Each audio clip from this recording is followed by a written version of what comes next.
मम्मा पकौड़े बहुत टेस्टी बने हैं। सच में एकदम जबरदस्त। बस बाहर बारिश और हो रही होती तो इन पकौड़ों का मजा दोगुना हो जाता। हाँ तो उसमें क्या देर है, टीवी पर बता रहे थे हफ्ते भर में मॉनसून आ जाएगा। और सुनिए, बारिश से पहले छत का काम भी करवाना है। हाँ, तुम चिंता मत करो, मैंने मिस्त्री से बात कर ली है। वो कल से ही छत की मरम्मत शुरू कर देगा और 2-4 दिनों में काम पूरा भी हो जाएगा। बस खर्चा हो जाएगा इस सब में। आप चिंता मत कीजिए, हम थोड़ा हाथ रोक कर खर्च करेंगे, फिर सब ठीक हो जाएगा।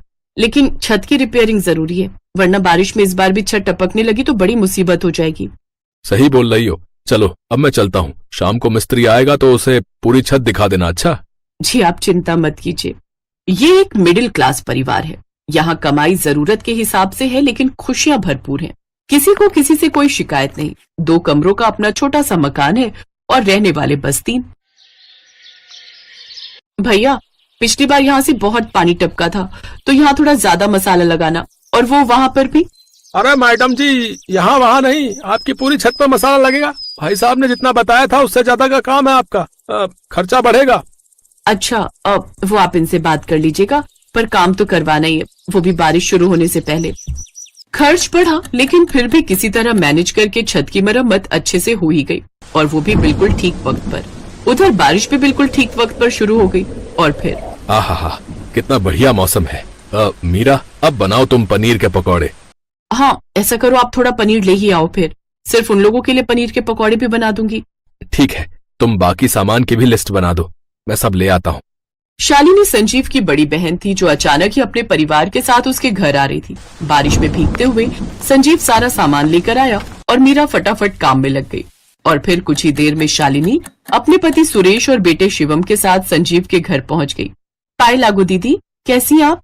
ओह, भीग गए आप लोग तो। हाँ अब क्या करें, कार भी हमारी एंड टाइम पर खराब हो गई, वरना ऐसे ऑटो से नहीं आना पड़ता। अरे आप लोग पहले बता देते तो मैं लेने आ जाता। अरे तो भी कौन सा फर्क पड़ जाता है? अरे कौन सा तुम्हारे पास कार है भाई है?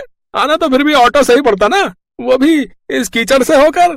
हाँ रे संजीव, तू तो बोल रहा था कि तेरे यहाँ रोड बनने वाली है। अरे यहाँ का हाल तो पहले से भी बुरा हो गया।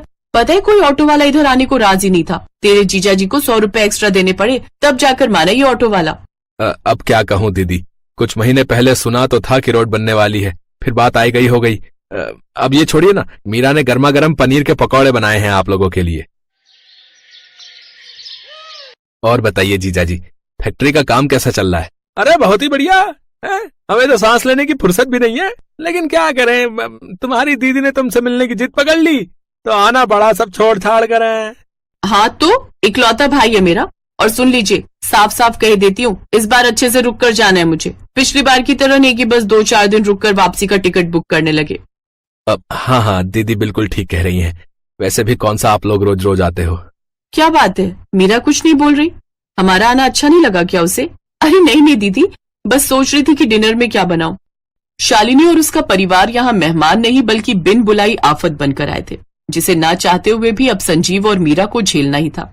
बात सिर्फ खाने पीने तक होती तब भी ठीक था, घर की हर चीज को लेकर इन तीनों के नखरे ही अलग थे। मम्मी, हमारे पास 2 कमरे हैं, फिर भी हम जमीन पर क्यों सो रहे हैं? वो शिवम भैया को अकेले सोने की आदत है ना, इसलिए। अब कोई बात नहीं बेटा, कुछ ही दिनों की तो बात है। कुछ दिन की नहीं मीरा, मुझे तो इस बार दीदी का लंबा दौरा लगता है। मुझे तो टेंशन खर्चे पानी की है। छत की रिपेयरिंग में पहले ही बहुत पैसे खर्च हो गए। आप चिंता मत कीजिए जी, मेहमान भगवान समान होते हैं, उनकी आवभगत में कोई कमी नहीं होनी चाहिए। आप ऐसा कीजिए, मेरी एक सोने की अंगूठी कल जाकर गिरवी रख दीजिए। फिलहाल काम चल जाएगा उससे, फिर आगे जब संभल जाएंगे तो छुड़वा लेंगे उसे। तो नौबत यहाँ तक आ पहुंची थी। और फिर एक दिन, चुप कर, थोड़ा एडजस्ट कर ले, जब तक सारा मामला सुलट नहीं जाता। हाँ, तेरी मम्मी ठीक बोल रही है। मैं तो कहता हूँ बारिश का अच्छा बहाना मिल गया तो 1-2 महीने यही रह लेते हैं। बट पापा, यहाँ बहुत दिक्कत है, रूम कितना छोटा है। अरे बस कर, वहाँ अपने मोहल्ले में जो कुश्ती करके आए वो कम है क्या? पड़ोसी के लड़के की सारी हड्डियां तोड़कर रख दी। वो तो अच्छा हुआ कि हम तेरे कांड के बाद फौरन यहाँ चले आए, वरना भी पुलिस स्टेशन की हवा खा रहा होता तू। इस बातचीत को सुनकर मीरा को सब समझ आ गया कि उसके नखरीले ननद नंदोई आखिर क्यों उसके यहाँ टिके हुए हैं। और फिर काफी सोचने समझने के बाद उसने इस मुसीबत का एक हल निकाला, जिसमें उसका साथ देने के लिए संजीव और शानू भी तैयार थे। मम्मा सुनो, बाहर पुलिस आई है।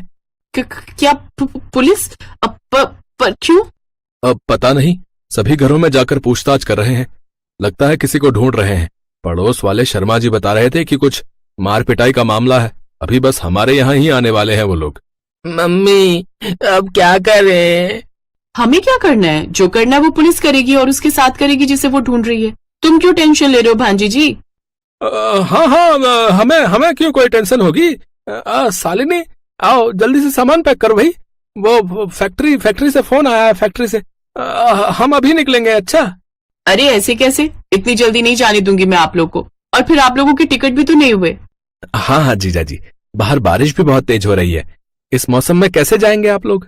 वो सब हम देख लेंगे भाई, लेकिन अभी हमें फौरन जाना होगा। अरे शालिनी, अरे जाओ भाई, मैं जल्दी से कैब बुक करता हूँ। चलो चलो जल्दी करो। संजीव और मीरा की तरकीब काम कर गई। ये बिन बुलाए मेहमान जो महीनों टिकने का प्लान बना रहे थे, कुछ ही मिनटों के मेहमान बनकर वहां से भाग निकले।